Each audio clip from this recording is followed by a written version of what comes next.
கர்த்தர் நல்லவர், அவர் கிருபை என்றும் உள்ளது. ஆண்டவராகிய இயேசு கிறிஸ்துவின் நாமத்தினால் உங்கள் ஒவ்வொருவருக்கும் அன்பின் வாழ்த்துக்கள். தேவ கிருபையும் சமாதானமும் உங்களுக்கு பெருகுவதாக. இன்று மே மாதம் 13ஆம் தேதி புதன்கிழமை. பிரியமானவர்களை, இன்று நாம் தியானிக்கும் வசனம் 1 தெசலோனிக்கேயர் 5வது அதிகாரம் 16வது வசனம். எப்பொழுதும் சந்தோஷமாயிருங்கள். இங்கு பவுல் தெசலோனிக்கேயர் பட்டணத்திற்கு எழுதின நிருபத்துல விதமாக எழுதியிருக்கிறார். விசுவாசிகளுக்கு எப்பொழுதும் சந்தோஷமாயிருங்கள். எப்பொழுதும் என்றால் எல்லா சூழ்நிலைகளிலும் எப்பொழுதும் நீங்கள் சந்தோஷமாயிருங்கள். இதை பிலிப்பியருக்கு எழுதும் பொழுது இவ்விதம் எழுதுகிறார். பிலிப்பியர் 4:4, கர்த்தருக்குள் எப்பொழுதும் சந்தோஷமாயிருங்கள். சந்தோஷமாயிருங்கள் என்று நான் மறுபடியும் சொல்லுகிறேன். அப்போ பவுல் விசுவாசிகளுக்கு எழுதும் போதெல்லாம் இந்த மேட்டரை எழுதுறாரு. என்ன சொல்றாருன்னா, நீங்க விசுவாசிகளா இருக்கிறீங்க, தேவ பிள்ளைகளா இருக்கிறீங்க, வாழ்க்கையில போராட்டங்கள் உண்டு, எதிர்கொள்கின்ற சவால் உண்டு, சுவிசேஷத்திற்காக சில பாடுகள் உண்டு, சத்தியத்தை பின்பற்றுகிறதுனால நமக்கு சில போராட்டங்கள் உண்டு. ஆனாலும் எப்பொழுதும் சந்தோஷமா இருங்கள்.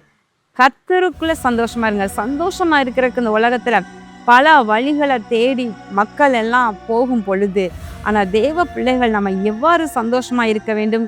கர்த்தருக்குள்ள சந்தோஷமாக இருக்க வேண்டும்.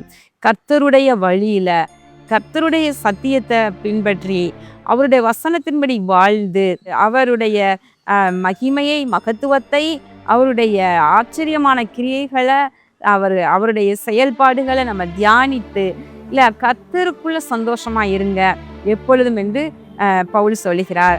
பிரியமானவர்களை, இன்றைக்கு கூட தேவ பிள்ளைகளாகிய உங்கள் வாழ்க்கையில கூட அனுதினமும் சில பாரங்களை சுமந்து போக வேண்டியதா இருக்கின்றது. ஆண்டவர் சொல்றாரு, அவனவன் தன் சிலுவையை சுமந்து என்னை பின்பற்ற கடவன். அப்போ நம்முடைய பாரத்தை, நமக்கென்று கொடுக்கப்பட்டிருக்கின்ற சிலுவை, அதான் பாரம். அந்த பாடுகளை நம்ம சுமந்து தான் ஆண்டவரை பின்பற்ற வேண்டும். அவரவருக்கு சுமப்பதற்கு ஏற்ற சில பாடுகள், சில பாரங்களை கர்த்தர் அனுமதித்திருப்பார். அதுதான் சிலுவை. அதை நம்ம சுமந்து கொண்டு தான் நம்ம கிறிஸ்துவை பின்பற்ற முடியும். அப்படி சுமந்து கொண்டு போகும் பொழுது கூட நம்ம மறக்கக்கூடாது, கர்த்தருக்குள்ள சந்தோஷமா இருக்கணும். அது நமக்கு மிகவும் நல்லது.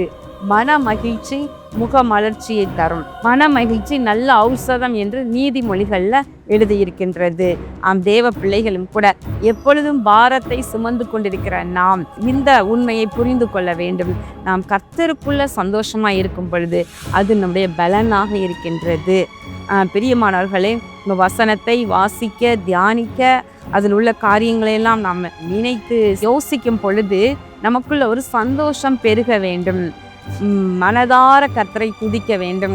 நம்ம பார்க்கிறோம், நம்ம கண்களினால பார்க்கிற, நம்ம இந்த பூமியில பார்க்கிற காரியங்கள், இவைகளெல்லாம் பார்க்கும் பொழுது கர்த்தர் உண்டாக்கி இருக்கிற இல்லையா அழகான மரங்கள், அழகான மற்றும் ஜீவராசிகள், பறவைகள் மற்றும் மிருகங்கள் மற்றும் அழகான பூக்கள் மற்றும் கர்த்தர் நமக்கு அனுபவிக்க கொடுத்திருக்கின்ற இல்ல பழங்கள், காய்கள், கீரைகள், தானியங்கள், எவ்வளவு அவர் படைப்பே அதிசயம். அதையெல்லாம் நம்ம கொடுத்திருக்கின்றார்.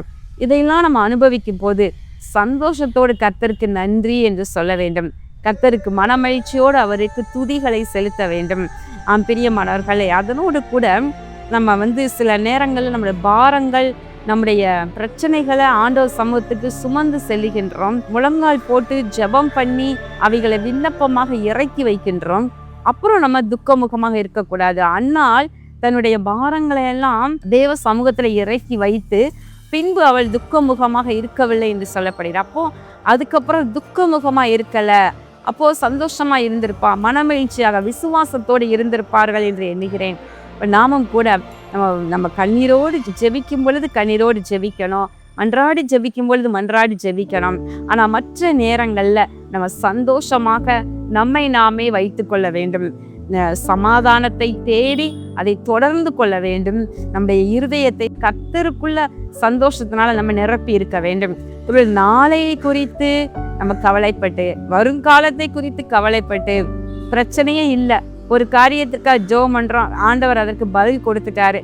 அப்ப எல்லாருடைய உள்ளமும் ஆட்டோமேட்டிக்கா இன்னும் எதுக்கு ஜெபம் பண்ணணும், இன்னும் நம்மகிட்ட என்ன தேவை இருக்கு, என்ன என்ன இன்னும் நமக்கு குறைபாடுகள், அதாவது வாழ்க்கையில இன்னும் என்ன வசதி குறைவா இருக்குது, என்ன வேணும் அப்படிங்கிறதே நம்ம சிந்தித்து சிந்தித்து அதற்காகவே ஆண்டவரை நோக்கி வருந்தி வருந்தி ஜெபம் பண்ணி அழுதுகிட்டே இருக்கிறத விட, இதுவரைக்கும் கர்த்தர் நம்ம கொடுத்திருக்கிற நல்ல சுகபலன், ஆரோக்கியம், நன்மைகள், ஆசீர்வாதங்கள், கிருபைகள், வாழ்க்கையில நம்ம தொடர்ந்து வருகின்ற எல்லா விதமான நன்மைகளுக்காகவும் அவருக்கு சந்தோஷமாக நம்ம மகிழ்ச்சியோடு நன்றி சொல்ல வேண்டும்.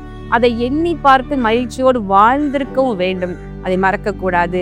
மற்றும் அதே நேரத்துல கர்த்தருக்குள்ள நம்ம சந்தோஷமா இருக்கிறது, நம்ம ஆவியில ஒரு பக்கம் நம்ம பலன் கூடிக்கிட்டே வரும்.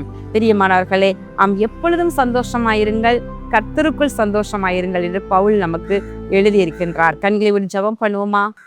எங்கள் அன்பின் பரலோக பிதாவே, இதோ இந்த நாளிலே தியானித்த வார்த்தையின்படி எப்பொழுதும் சந்தோஷமாயிருங்கள் என்று எழுதியிருக்கிறபடி தேவ பிள்ளைகள் எப்பொழுதும் உடைய சமூகத்துல மனமகிழ்ச்சியோடு காணப்பட, கர்த்தரை சந்தோஷத்தோடு கொண்டாட, துதிக்க, கர்த்தர் இதுவரைக்கும் அருளி செய்த எல்லா நன்மைகளுக்காக மனமகிழ்ச்சியோடு ஸ்தோத்திரம் பண்ண அப்படி ஒரு இதய பக்குவத்தை நீர் கொடுப்பீராக. இயேசு கிறிஸ்துவின் நாமத்தினாலே இந்த ஜெபத்தை ஏறெடுக்கிறேன் நல்ல பிதாவே, ஆமேன். கர்த்தர் உங்களை ஆசீர்வதிப்பாராக. ஆமேன்.